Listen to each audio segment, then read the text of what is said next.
So that is essentially HashiCorp Packer in a nutshell. Nice and simple. It's a very powerful tool, but it's also a very simple tool. What I've done here is I've armed you with everything you need to now start building your own templates.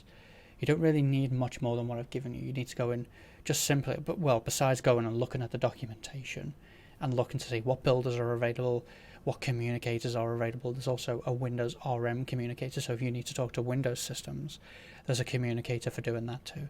There are also other provisioners other than Ansible. Okay, so you might want to use Puppet, or you might just want to use a shell script.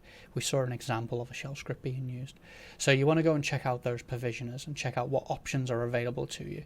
Also, you've got the post processors as well, and you've got different types of functions that you can be used in your template for doing all kinds of different things, as we saw in the documentation earlier. So go and check out the documentation, go and practice, go and write some templates. And if you have any questions or concerns or any feedback about this course, head on over to www.thecloud.coach/community.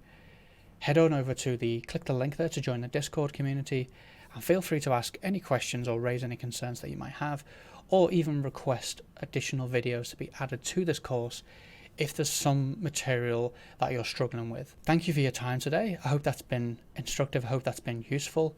Hopefully see you in the community. If not, then I'll see you in the next course.